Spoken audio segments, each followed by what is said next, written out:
Welcome back to the first official episode of Reed and Reed's Slater Hall Sports Hour. I'm Reed.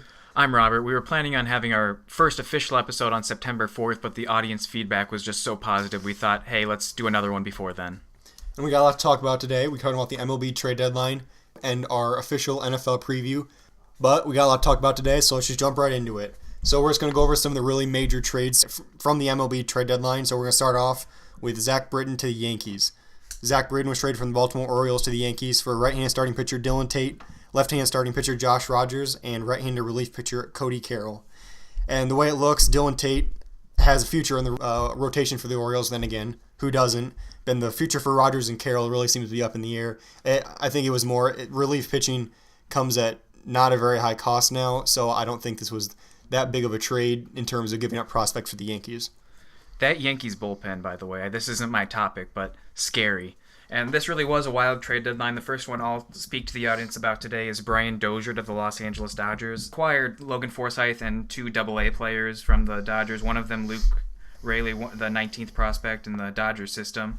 Adding Dozier for the Dodgers adds some infield depth, along with the Manny Machado trade that happened a couple weeks ago. Justin Turner and Chase Utley have had some injury problems so far this year, so it adds some versatility and, like I said, depth for Brian Roberts out of that Dodgers infield, along with Bellinger, Turner, Utley, Machado, Muncy, Dozier. Chase Utley's basically a grandpa at this point. So. I mean, he's there for a lot of moral support, though. But Dozier, you can plug in at second.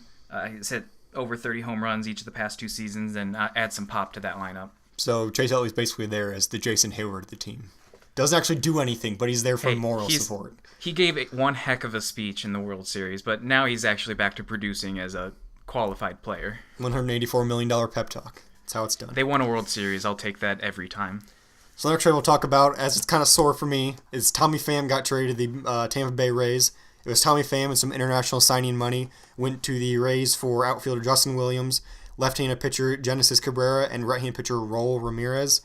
Justin Williams is now the 9th prospect in the Cardinals organization, and Genesis Cabrera is the 14th. The Cardinals have a logjam in their outfield with Marcell Ozuna, Harrison Bader, Tyler O'Neill, Dexter Fowler, and Jose Martinez all vying for playing time. They felt the right move was to move Tommy Pham now and give younger guys like Tyler O'Neill and Harrison Bader a chance to prove themselves. Yeah, I'm going to talk about Wilson Ramos to the Phillies.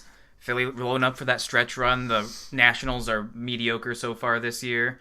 Braves have been struggling of late. The Rays got a player to be named later or cash back from the Phillies, so basically nothing. For Philadelphia, you have an all-star game starting catcher before he was injured for the AL this season. When he hasn't been injured the past couple seasons, he's one of the top producing catchers in all of baseball. And like I said, loading up for that stretch run. He's a free agent after the season. If things go well, maybe he has a future in Philadelphia. I mean, if you think about it, the top 5 catchers in the MLB, you got to have, in some order, Contreras, Posey, Molina, JT Realmuto, and I think you got to have Ramos in there. So if you get a top 5 catcher in baseball for a player to be named later, I think that's a steal at any capacity. Oh, yeah, and Phillies have one of the best rotations in the NL, so adding a veteran catcher like that to the mix can only make things better. And I must make a correction. I'm hearing from my producer in my right ear at the moment. I called him Brian Roberts earlier. I very much apologize to Dave Roberts, the outstanding manager for the Los Angeles Dodgers. Just wanted to get that out of the way.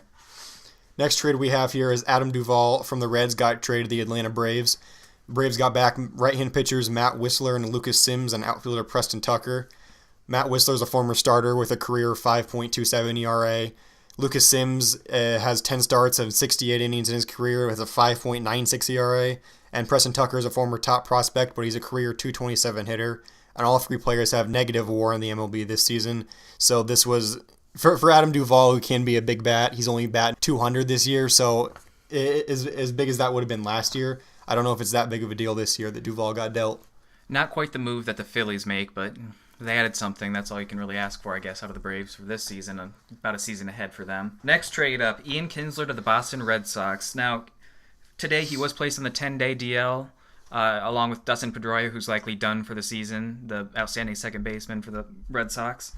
But when Kinsler gets healthy, he's a plug-and-play veteran presence at second base for the Red Sox. Devers is on the DL right now. He can move Eduardo Nunez over to third base. Have a stacked infield for the best team in baseball at the moment. There's even been some discussions that if Kinsler doesn't get healthy, that you could see Mookie Betts playing some second base.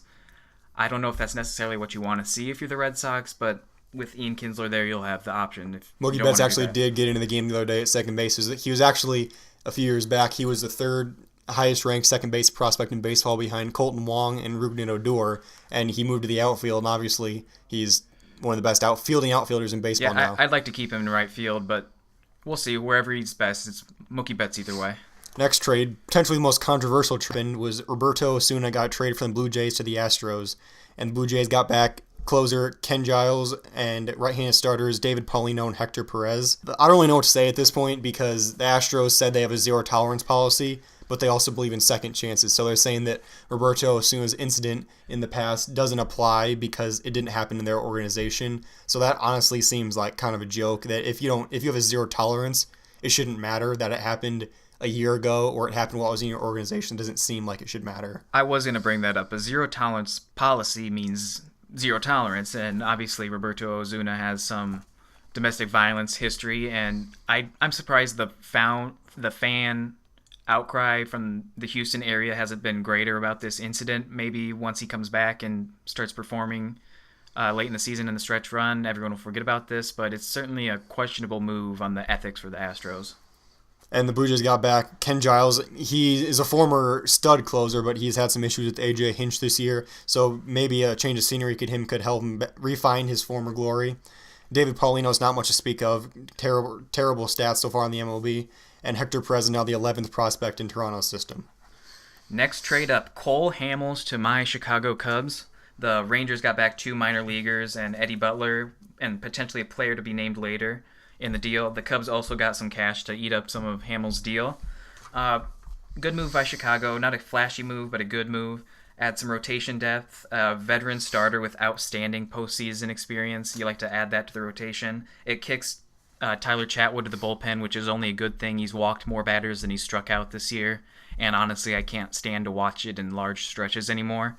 But yeah, and with Darvish uncertain for his health this season, it's nice just to get a nice veteran, reliable presence in that rotation. Cole Hamels isn't fantastic, but with the state of the Cubs rotation, and does have a recent track record of success, I think this is definitely a good move for them. He said going home after school as a kid, he'd always switch on WGN on the television and watch the Chicago Cubs, so it's got to be a dream come true for him pitching in Wrigley Field, where he had a no-hitter a couple years ago. Second to last trade we have up is Chris Archer. Was actually a big trade. Chris Archer got traded to the Pittsburgh Pirates from the Tampa Bay Rays. It seemed like every year for the last 3 years, Chris Archer's been rumored to get traded, and he signed such a team-friendly deal. The Rays were asking a lot, but when you look at what they actually got, it really doesn't seem like they got all that much value. They got outfielder Austin Meadows and right-handed pitcher Tyler Glasnow, plus a player to be named later. Austin Meadows and Tyler Glasnow are both former, very elite prospects, but so far in this year, Austin Meadows had 165 plate appearances, is slashing 292, 327, 468 with only 5 home runs. And when he was as a prospect, he was rumored to have great defense in the outfield. He's got a total of -8 defensive runs saved this year altogether and a negative WAR. And Tyler Glasnow is also a former top prospect. He's big, tall, great pitches, but he's never been able to put it together in the majors. But a team change could, I guess, be critical for his development because the Pirates aren't exactly known for developing stud pitchers. And when you look at Archer, with his contract, he's under team control through 2021 with a team option for that last year. You know, the Pirates are surprisingly not bad this year, and to have him for the next couple years could be good things out of Pittsburgh. So the last trade, and it's a doozy, but congratulations to the Milwaukee Brewers fan base. Your team did something at the trade deadline. They acquired Mike Moustakas, Joakim Soria, and Jonathan Schoop from a variety of teams. Milwaukee's loading up for that stretch run against the Cubs to see who wins the NL Central. For Moustakas, they gave Kansas City 2 minor league pitchers. Moustakas will see the majority of the playing time at third base for the Brewers. Schoop, Baltimore got Jonathan VR and 2 minor leaguers, no one exceptional or noteworthy. And he'll probably split second base with Travis Shaw. Joakim Soria adds another bullpen arm. They've got a good bullpen depth there. Josh Hader, Jeffries, Knievel, and now Soria in the bullpen. That just adds to the deep lineup that Milwaukee now has. And once again, Brewers fans, be happy. You didn't get a starting pitcher like you might have wanted, but you did something at the deadline. Congratulations. Feels like it's been forever since they've been in contention, but it really was only six or so years ago. They had Prince Fielder and Ryan Braun, and they were the class of the NL Central. Well, so. and last year before the All-Star game, they were leading the NL Central, and then they kind of collapsed, and the Cubs came on, and hopefully Brewers fans are hoping that doesn't happen again this year. So last big news from the MLB this year is Johnny Cueto is going to undergo Tommy John surgery. He'll miss obviously all this season and could potentially miss all of 2019 as well with his advanced age. This is a big blow to their rotation because they haven't been fantastic behind Bumgarner, and he was having a very good bounce back season after really being mediocre last year. He is owed to $21.83 million every year through 2021, and he will be 35 at the end of his contract, so I wouldn't be surprised to see the Giants cut their losses and just cut him after this year. Were you surprised that the Giants weren't major sellers at the deadline this year? I mean, they're still technically in the hunt, but they're in fourth place in their division right now, 3 tough teams in front of them. There were rumors that you could see guys like Andrew McCutchen in his short stint already be traded. Some people were rumbling that Madison Bumgarner could get traded, even though I didn't see that happening. I don't think I'm surprised because I think they realize that they're not good enough to compete with teams like the Cubs or the Dodgers. But I did think they would at least try to go for it because they traded so many prospects this offseason to be where they are. It just seems like that never works out if you look back at teams that trade their entire future for an all-out season like the Padres a few years ago. That about wraps up our MLB news for this podcast. Be sure to check back in the coming days for our full NFL preview where we'll have division standings, NFL awards, and breakout players.